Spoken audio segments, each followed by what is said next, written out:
ತಾವು ಬೃಂದಾವನಸ್ಥರಾಗಬೇಕು ಅಂತ ನಿಶ್ಚಯ ಮಾಡಿದ ಮೇಲೆ ಅವರ ಸಂದೇಶ ಎಲ್ರಿಗೂ ತಿಳಿಸ್ತಾರೆ. ವೆಂಕಣ್ಣ ರಾಯರ ಆಜ್ಞೆಯನ್ನ ಮೀರಬಾರದು ಅಂತ ಹೇಳಿ ಅದ್ಭುತವಾದಂತ ಒಂದು ಬೃಂದಾವನ ಸಿದ್ಧ ಮಾಡ್ತಾನೆ. ಒಳ್ಳೆ ಕಲ್ಲಿನಲ್ಲಿ ರಾಯರಿಗೆ ಹೇಳ್ತಾನೆ, ಗುರುಗಳೇ ನಿಮಗೋಸ್ಕರ ಇಷ್ಟು ದೊಡ್ಡ ಒಳ್ಳೆ ಬೃಂದಾವನ ಸಿದ್ಧ ಮಾಡಿದೀನಿ. ಅಪ್ಪ ವೆಂಕಣ್ಣ, ಈ ಬೃಂದಾವನ ನಂಗಲ್ವೋ, ನಾನು ಈ ಬೃಂದಾವನದಲ್ಲಿ ಪ್ರವೇಶ ಮಾಡೋ ಅಂತವನಲ್ಲ, ಮತ್ ನಿಮ್ ಇನ್ಯಾವ ಬೃಂದಾವನ ಆಗ್ಬೇಕು, ನಿನಗೆ ನಾನು ಹೋಗಿ ತೋರಿಸ್ತೀನಿ ಅಂತ ಹೇಳಿ ಈ ಬೃಂದಾವನ ಮಾಡಿಬಿಟ್ಟಿದಾರಲ್ಲ, ಇದಕ್ಕೇನಾದ್ರು ಪರಿಹಾರ ಆಗ್ಬೇಕಲ್ಲ. ರಾಯರು ಹೇಳ್ತಾರೆ, ಇದನ್ನ ಹಾಗೆ ಇಟ್ಟಿರೋ, ಮುಂದೆ ಅದಕ್ಕೊಬ್ಬ ವ್ಯಕ್ತಿ ಬರ್ತಾನಪ್ಪ, ಅದನ್ನ ಸಿದ್ವಾಲು ಇವರ ಪೀಠದಲ್ಲಿ 5ನೇವರಾದಂತ ಶ್ರೀ ವಾದೀಂದ್ರ ತೀರ್ಥರಿಗೆ ಬೃಂದಾವನವನ್ನ ಮಾಡ್ಕೊಡತ್ತೆ. ಎಲ್ಲ ಆದ್ಮೇಲೆ ಸ್ವತಃ ದಿವಾನ್ ವೆಂಕಣ್ಣನ್ ಕರ್ಕೊಂಡು ಹೋಗ್ತಾರೆ. ಮಾದಾವರಾವ್ ಅಂತ ಒಂದು ಕ್ಷೇತ್ರ ನೋಡೋ, ಇಲ್ಲಿದೆಯಲ್ಲ ಕಪ್ಪನೆ ಶಿಲೆ, ಇದರಲ್ಲಿ ಬೃಂದಾವನ ಮಾಡಬೇಕು. ಅದನ್ನ ನೋಡೋ ಕೂಡಲೇ ತನ್ನ ಪರಿಚಾರಕರಿಗೆಲ್ಲ ವೆಂಕಣ್ಣ ಹೇಳ್ತಾನೆ, ಈ ಬಂಡೆಯಲ್ಲೇ, ಈ ಕಪ್ಪು ಶಿಲೆಯಲ್ಲೇ ಸಿದ್ಧ ಮಾಡ್ಬಿಡಿ. ವೆಂಕಣ್ಣ ವಿನಮ್ರತೆಯಿಂದ ಕೇಳಿಬಿಡ್ತಾನೆ, ಗುರುಗಳೇ ಈ ಕಲ್ಲಲ್ಲಿ ಏನ್ ಅದ್ಭುತ ಇದೆ ಗುರುಗಳೇ.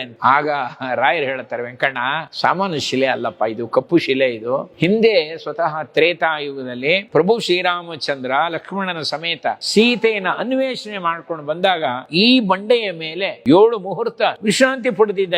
ಇಷ್ಟು ಪವಿತ್ರವಾದಿದು, ನೀನು ಇದರಲ್ಲೇ, ಈ ಕಲ್ಲಿನಲ್ಲೇ ಬೃಂದಾವನ ಸಿದ್ಧ ಮಾಡು. ಇದನ್ನ ಕೇಳಿದ ಕೂಡಲೇ ರಾಯರ ಬಗ್ಗೆ ಇನ್ನು ವೆಂಕಣ್ಣನಿಗೆ ಭಕ್ತಿ ಉಂಟಾಗುತ್ತೆ. ಅದರಲ್ಲೇ ಮಾಡಿಸ್ ರಾಯರ ಸೂಚನೆ ಪ್ರಕಾರನೇ ಆ ಬೃಂದಾವನ ಎಲ್ಲ ಮಾಡಿದ್ದು. ಶ್ರೀಕೃಷ್ಣ.